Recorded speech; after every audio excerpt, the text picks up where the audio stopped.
and we were shocked to see all these deer going in and out of this door. When we put all those Reconyx cameras out, it's really like Christmas in July. It's the best time of year. And I just made a great shot. He tipped over on camera right over there. Yes, baby, yes. All right, it is June 15th. We're up here at the farm, and we're gonna fix this little crossing that we have that's, you know, we've rutted up and wallowed out, and it's starting to become a problem. And I want to get it fixed here this summer before we get too far into things, because we need to bring our hawk blinds in, our trailers, all that good stuff. So we have the neighbor helping us today. He's got a skid steer, and then we're gonna put a culvert pipe in.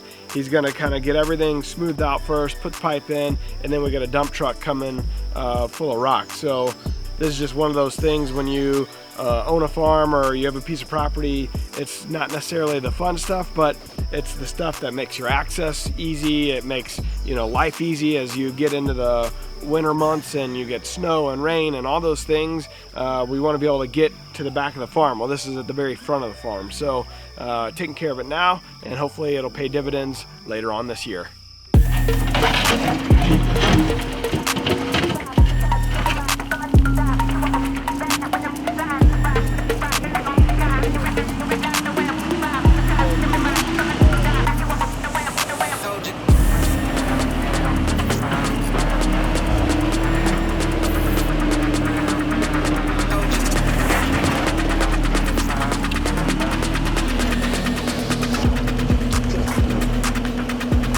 We got the big dog here now.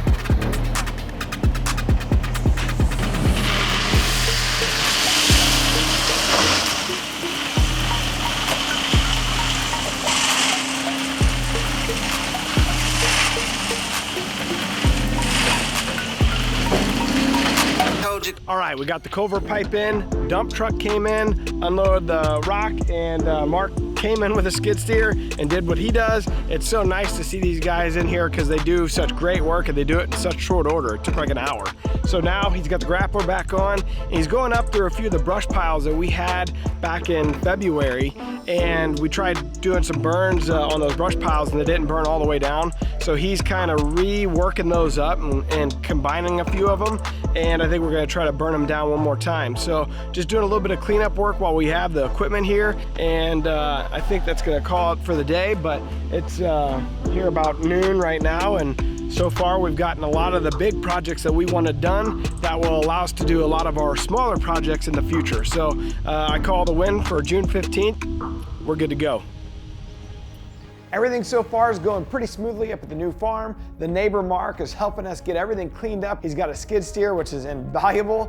And while we were cleaning stuff up, we decided to go down to this old rock barn that I have. It was built in 1901, and we wanted to clear all the trees and kind of all the garbage that's around it out and let this thing be seen a little bit more. Once we did that, we hung a Reconyx camera on the barn, and we were shocked to see all these deer going in and out of this door, and obviously in this hot summer heat, they're going into the barn to cool off. Pretty neat. Looks like Forrest has been pretty busy up at the old man's farm. He got Boatman AG Drone Services to come out and help spray some fields. I'm sure that was a huge sigh of relief and a huge help for Forrest. After the update from Forrest, we're gonna show you an unseen hunt from last November with longtime Drury Outdoors team member, Eric Booty Bothun. He's going to Kansas, he's got his Matthews bow in hand, and he's always on some giants.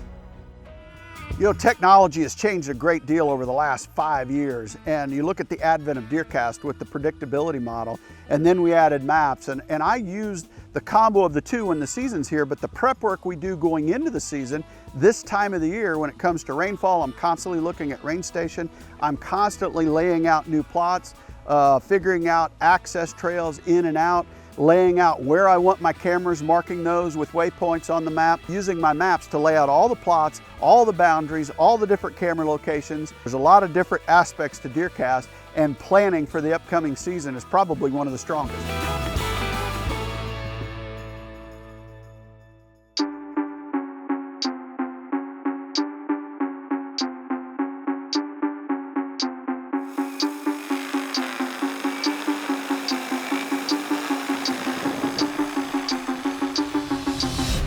out here today, as you can see over my shoulder, got something a little bit different going on. We're spraying our corn with a drone. Really, really cool. Boatman AG drones came out today. And our corn, it just got too tall to spray, and we got some cocklebur coming on. It's been really dry. Haven't had that moisture to activate our residual. So got the drone out here, and then man, they've sprayed like 25 acres of corn today in short order. It's really, really cool to watch. So the corn's about 4 or 5 feet tall right now. It's looking really good. Just want to get some of those weeds out of there. Absolutely awesome. I mean, it's pretty amazing what technology will do nowadays. So made my job a lot easier, and man, I think it's sweet. It's doing its job. So hopefully get all those weeds knocked out and some competition off of our corn. Hopefully it keeps growing, and then hopefully we can pray for some rain.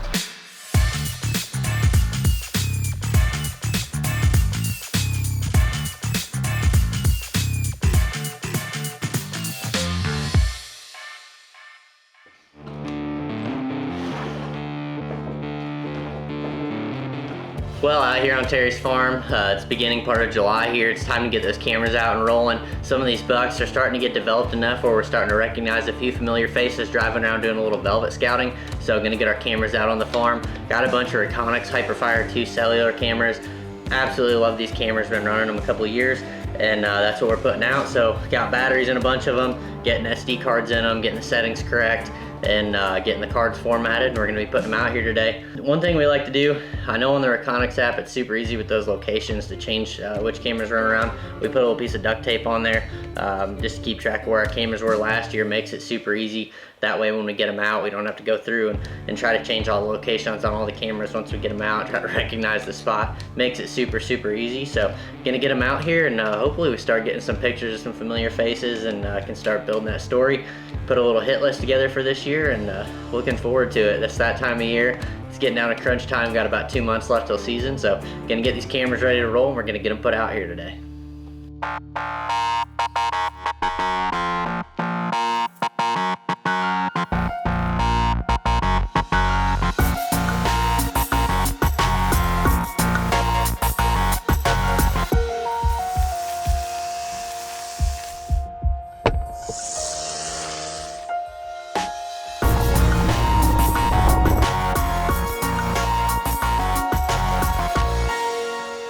Well, out here middle of July, getting these Reconyx cell cams put out, and in the summer we're really looking to catch those deer on a feed pattern. A lot of those bucks are still in bachelor groups.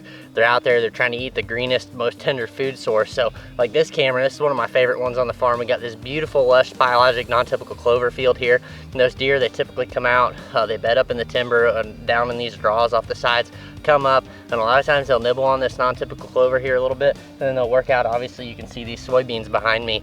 They're absolutely browsed down like crazy, the deer. We just haven't had a ton of rainfall here this summer, and the deer have been absolutely hammering the beans. Hoping some of these cameras will catch these deer hitting these clover fields, going out to the beans.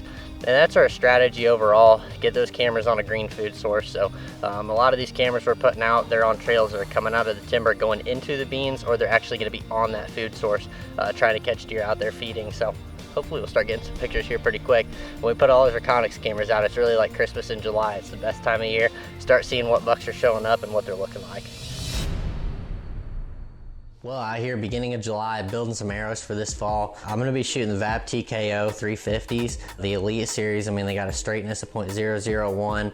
Super, super awesome arrow. I've been shooting it for 5 years and I've absolutely fallen in love with it. I like shooting a micro diameter arrow. When you're shooting further distances, you just get less wind drift on it, and it's got the ice coating on there over that woven carbon, helps it penetrate. It's a real slick arrow. It penetrates really, really well. Have the standard 50 grain insert that comes with it. Really like that up front. Adds a little bit of weight, a little bit more driving force going in there. On the back end, I'll put a nocturnal in there before I hunt.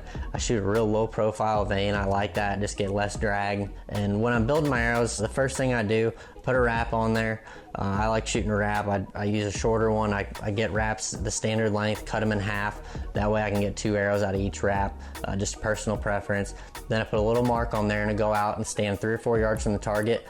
shoot into it a few times. I just want to see which way that arrow is rotating coming out of the bow without fletchings on it. So my bow, it shoots the arrows counterclockwise, so I'm going to go with the left helical or offset. I run a 2-degree offset. I don't like going too far. That's perfect for me. I shoot an expandable broadhead, so I don't need a lot of steering on the back of the arrow as guys with a fixed blade would use. So I run that 2-degree offset with that low profile vane. It's worked really, really good. When I shoot out at long distances, I don't get as much drag. It seems to perform really, really well for me. So this is the arrow I'm going to be shooting this fall. I absolutely love it. I've killed a lot of deer with it, and it's performed extremely well, so going to continue to use it. So if you're in the market for a new arrow, maybe check out the VAP TKO.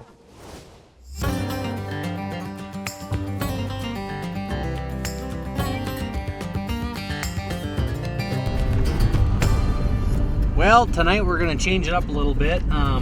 Lee's gonna go set a blind by himself with a tripod and a camera, and then I'm gonna go set a blind by myself. We're just gonna try and self-film if we can. I'm gonna drop Lee off the blind, come back, get in the golf cart, drive down the blind, and get in there as quietly as possible.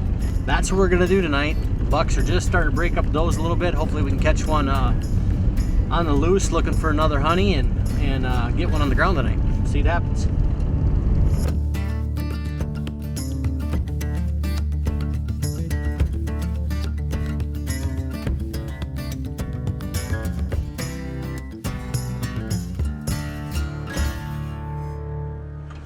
Anyways, it's Thanksgiving. We're in Kansas.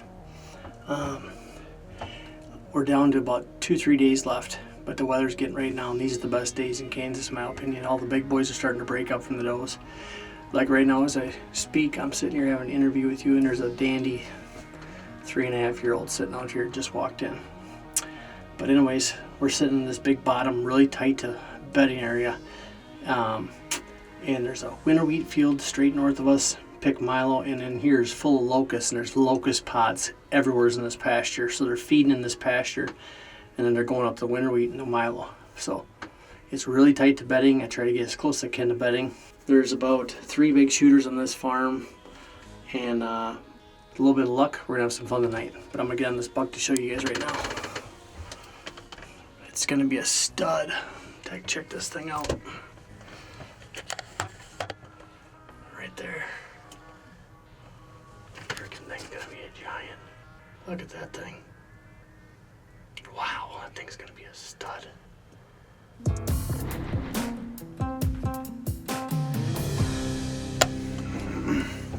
That's the first buck of the night. Other than the one when I first got here. It's about 45 minutes before dark, so we'll see. Maybe some more stuff will come out, but I don't have too high hopes.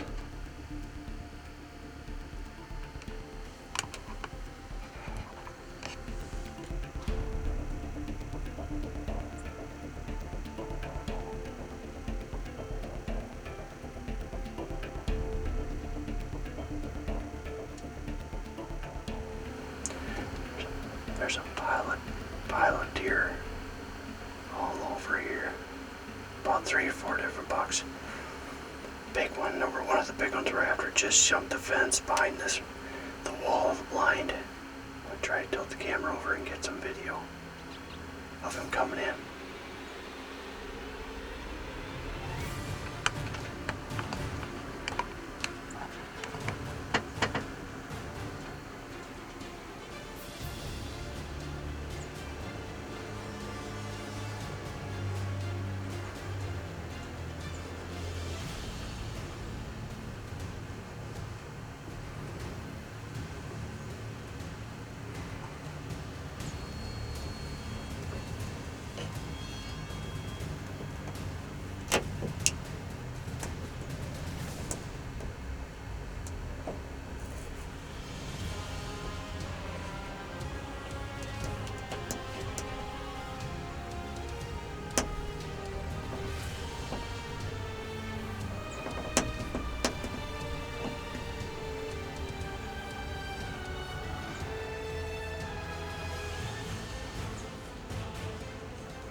Yes, baby, we just got him. Finally, we've been sitting here so long. It was like a needle in a haystack. We just had to be patient. Tonight, Lee and I decided to split up. We got 2 cameras on 2 tripods to film ourselves. So we had to sit in blinds tonight, sitting here in this big pasture. It's full of locusts, and down there's a wheat field, and all the locusts fell off. And they're all over the place in this pasture. I set a camera in here, and they're feeding all over through here, and they're going that way to the winter wheat field. And it worked out perfect. I was sitting here, and I'm like, there's no deer here other than that nice stud buck early on. And all of a sudden, here comes one, here comes another, here comes another. And they just started filing out. That big buck ran all those does right over into here, and they were gonna run into the winter wheat field. It just worked out to where he come right in and gave me a perfect broadside shot, and I just made a great shot. He tipped over on camera right over there. Yes, baby, yes. I'm gonna text Lee, and we're gonna get out and go over and get this guy. Yes, what a hunt, what a hunt. Awesome. Well, tonight paid off huge. You know, we've been out here for quite a few days, and I had a little feeling that I wanted to sit the spot I wanted to sit, and Lee was going to go to a different blind, and we were just going to separate and see if we couldn't make something happen if we both set different blinds and try to self-film. Well, that's exactly what we did, and it was pretty slow. You know, when I got in the blind, we had that little super stud come in, and then after that, it was dead for 3 hours. 25-30 minutes before dark, you know, the parade started, and I just kept watching and watching. Bucks were coming, and before I knew it, I seen this big rack coming out, tilt back we call them, and I knew right off the bat, I knew what buck it was. I was just trying to figure out how I was going to get the camera, the windows open up the blind, an arrow knocked in the Matthews bow, and come to find out it all paid off, and you know, he come and gave me a broadside shot when he was feeding, and the rest is history. He ran about 50 yards and closed the chapter on a magnificent buck, and hopefully Lee can get one, and we can get our butts back to Iowa and Minnesota and maybe try to get after a big one there. We're adding new videos every week, so make sure to click that subscribe button and check out all of our amazing content. This episode of DoD TV is brought to you by DeerCast Maps, waypoints, weather, virtual rain gauges, and more. Every tool you need to get ahead of your game.